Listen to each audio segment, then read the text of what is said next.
1.7%. That is how much of the American national debt China owns. $659 billion out of $39 trillion. You were told America is mortgaged to Beijing. It is not. The largest single creditor of the United States government is the United States government. $7.6 trillion, 19.5%, 11 times China's share. And it is not held in a vault. It sits in a filing cabinet in Parkersburg, West Virginia. In 2005, a sitting president stood in front of that cabinet and called the contents IOUs. So there are two questions, and this video answers both. The first one is mechanical. How does a government lend money to itself? Where did $7.6 trillion physically go, and what is sitting in its place? That question has a clean answer, and you will have it in 10 minutes. The second question does not have a clean answer, and it is the reason this pile matters more than the Chinese one. The safest looking slice on the page, the part the government owes to itself for you, is the only slice with an expiry date printed on it. So, in this video you will see exactly who holds all $39 trillion, and why the friendliest lender America has is about to become a seller. Start with what this debt actually is, because there are two of them and they behave nothing alike. The first kind is marketable. Bills, notes, and bonds auctioned to anybody with the money. A pension fund in Ohio, a bank in Frankfurt, the Central Bank of Japan. Once you own it, you can sell in seconds.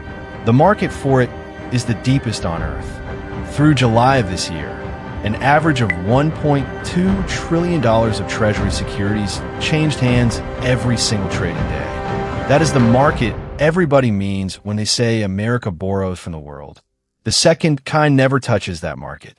It is called a special issue, and it exists because of one line in the Social Security Act, Section 201, which says the trust funds may not sit on cash.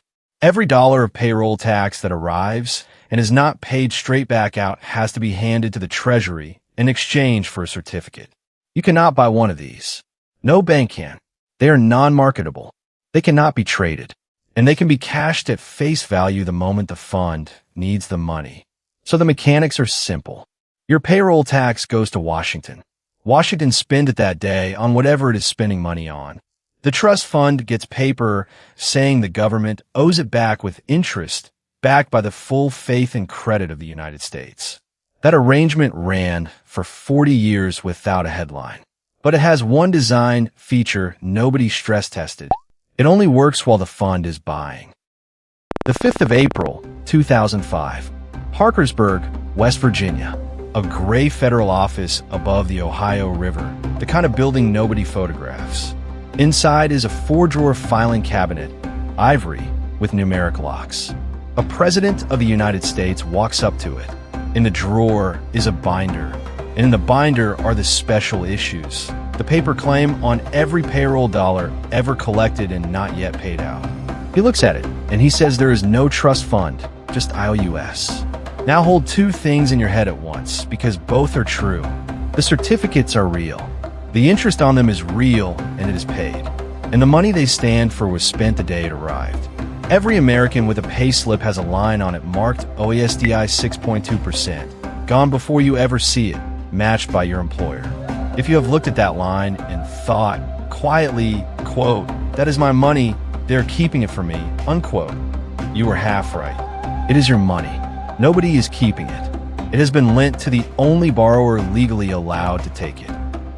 To understand how a filing cabinet in West Virginia ended up holding a fifth of the national debt, you have to go back to a room in 1982 and a problem nobody wanted to own. When Social Security was built in 1935, it was not a savings scheme. It was a transfer. The people working paid the people retired, and the reserve was kept small on purpose. That works while there are many workers for every retiree. But the baby boom had already happened, and everybody in that room could count. So in January 1983, a commission chaired by Alan Greenspan handed Congress its report. And on the 20th of April, the amendments were signed into law. The fix was blunt. Raise the payroll tax now. Raise the retirement age later. Tax benefits for the first time. deliberately overcharge one working generation so that the next one would not have to bankrupt the system. And it worked. For the first time, the fund began taking in far more than it paid out. But that created the next problem. What do you do with the money? The law had already answered. Section 201. The surplus cannot sit in a bank. It cannot buy shares. It cannot buy property. It must be lent to the Treasury. So every year, the largest single pool of new savings in America was handed to the United States government, and the United States government did what every borrower does with cash. It spent it. In 1990, the trust funds held $828 billion of federal debt. By 2000, $2.25 trillion. And here is the number to remember. By 2007, the government of the United States owned 44.35% of its own debt. Not China, not Japan, itself. But that created the next problem, and this one has political fingerprints on it. Washington reports one budget, not two. The payroll surplus goes into the same line as everything else. So every dollar the retirement system lent made the reported deficit look smaller than it really was. For 20 years, the more the system saved, the healthier the government's books appeared. Nobody had to lie. The accounting did it for them. But that only lasts while the surplus lasts. The generation that was overcharged in 1983 started retiring. The flow reversed. The trust fund stopped being a growing lender and turned into a fund that pays out roughly what it collects. Watch what that does to the share. 44.35% in 2007, 29.13% in 2013, 20.32% in 2024, 19.48% today. Now be careful here, because this is where people get it wrong. The pile did not shrink. It went from $4.1 trillion in 2007 to $7.6 trillion today. It kept growing. It just stopped growing anywhere near as fast as the debt did, which means somebody else had to buy the difference. Who bought it? Try the shape of this on yourself, because it is not exotic. Every Friday, you take $60 out of your own wages and put it in an envelope marked retirement. On Monday, you take the $60 back out of the envelope, pay the electricity bill with it, and drop in a note that reads, "I owe this envelope $60 plus interest." Do that for 30 years. The envelope is stuffed with notes. So is it full or is it empty? Both answers are wrong on their own. The notes are enforceable against yourself. The saving is completely real to the envelope and completely imaginary to the household. And on the day the envelope finally asks to be paid, the household has exactly three options: earn more, spend less, or borrow from a stranger. There is no fourth option. Hold that thought, because in about 8 years, a country of 340 million people has to pick one. This is the first chart in this video, and it is the whole story on one page. 3 lines. The share of the national debt held by the government's own trust funds, the share held by the Federal Reserve, and the share held by every foreign holder on Earth added together. Watch the first line. 44% in 2007, 19.5% today. It has been falling for 18 years, and it has never once been overtaken by China, because China is not on this chart. China is a slice of the third line. That third line is every foreign government, bank, fund, and household outside the United States combined. It peaked in 2014 at 33.94%. At the end of last year, it was 24.07%. And the middle line is the strange one. The Federal Reserve held 4.45% of the national debt in 2008, 20.74% by the end of 2021. It is 12% now. One more thing about that foreign line, because it lies more than it looks. In August 2013, Belgium held $166.8 billion of American government debt. 7 months later, it held $381.4 billion. A country of 11 million people, suddenly one of the largest creditors of the United States. Euroclear, the settlement house in Brussels, told Reuters it was likely the cause. The Treasury has a name for this in its own frequently asked questions. Custodial bias. The debt gets filed under the country of the safe, not the country of the owner. So who to show up? Here is the Treasury's own list of the largest foreign holders from May of this year. Japan, $1.14 trillion. The United Kingdom, $948.6 billion. China, $659.3 billion. Belgium, $472 billion. See above. The Cayman Islands, $471.3 billion. Read that order again. Japan overtook China in June 2019 and has never handed the position back. The United Kingdom has passed China as well. The country that appears in every headline about American debt is the third name on the list, and it holds roughly half of what it held at its peak, about $1.3 trillion back in 2013. Now, the question everybody asks, could Beijing dump it? Here is what I can tell you, and here is what I cannot. What I can tell you is arithmetic. $659 billion is 1.7% of the debt, and about half of one average trading day in a market that turns over $1.2 trillion a day.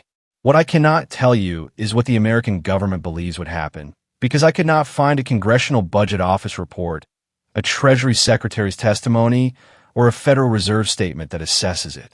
The confident answers you have read come from analysts, not from the government. I would rather say that out loud than pretend the record is fuller than it is.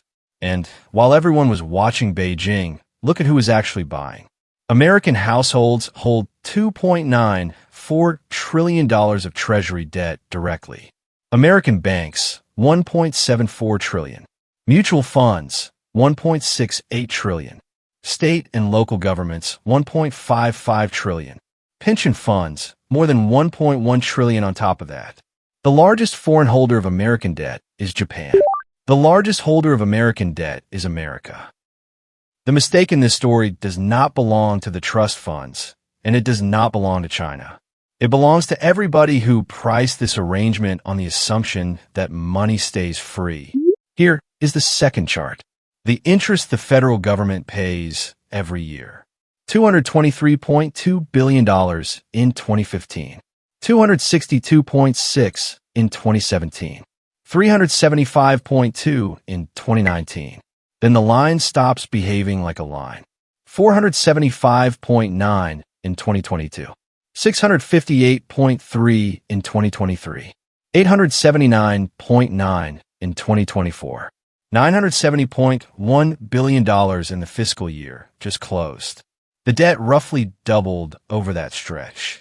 The interest bill more than quadrupled because the old cheap debt matures and gets replaced at today's price.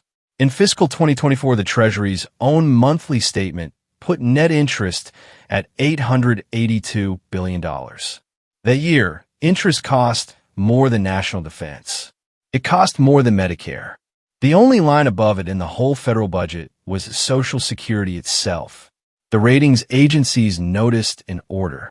Standard & Poor's cut the United States on the 5th of August, 2011. Fitch followed on the 1st of August, 2023, blaming, in its own words, repeated debt limit standoffs. Moody's took the last AAA away on the 16th of May, 2025. The 21st of January, 2025. The debt limit binds again. The Treasury cannot borrow another dollar from the public, and the bills do not stop arriving. So it reaches for the only money it can legally touch. Not China's, not the markets, its own employees. 2 days later, the Treasury publishes the paperwork. Reinvestment in the G Fund, the government securities fund inside the retirement plan of every federal worker and every serving soldier, is suspended. That one move creates about $299 billion of headroom. The Civil Service Retirement and Disability Fund gives up $17 billion more. Nobody's pension check is late. By law, the funds are made whole. On the 7th of July, the limit is raised. And in December, the Treasury reports the exact repayment for the interest those workers never earned. $443,612,949. Read that number again. It is precise to the dollar, and it was published. Nothing here is hidden, and that is the point. And here is the reversal. The slice of the debt everybody calls the safe part, the part the government owes to itself, is not the untouchable part. It is the part reached for first, because it is the only creditor in the world that cannot say no. Now, the part that comes after the climax. For 40 years, the trust funds were a buyer. They took your payroll tax, handed it to the Treasury, and asked for nothing back. That is what made the whole arrangement invisible. In June of this year, the trustees published the date it stops. The old age fund runs out of reserves in the fourth quarter of 2032, combined with the disability fund, the third quarter of 2034. After that, the system pays out only what comes in. 78% of scheduled benefits on the old age fund alone, 83% combined. And the Congressional Budget Office is explicit about the mechanics. The Social Security Administration may not pay benefits beyond the balance in a trust fund. It may not borrow for a trust fund. It may not move money from one fund to the other. So here's what actually happens between now and then. Every month the fund runs short. It walks a special issue back to the Treasury and asks for cash. The Treasury does not have cash. The Treasury has to raise it from the market at the market's price. $7.6 trillion of debt that never needed a buyer starts needing one. And the other big domestic holder is not going to help. The Federal Reserve has been shrinking its pile since 2022, and it is not sending Washington money either. It has been running a deferred asset since September of that year, $244 billion of it by the 25th of March. Between 2011 and 2021, it sent the Treasury more than $900 billion. Now look at the third chart. Total federal debt as a share of everything the country produces. 31% in 1981, 54% in 2000, 122.6% today. That is the line the two biggest domestic buyers are stepping away from. Two questions from the beginning. The mechanical one. How does a government lend to itself? By law. Section 201 says the surplus of the retirement system may only be lent to the Treasury, which spends it and issues paper. That paper is $7.6 trillion, 19.5% of the national debt.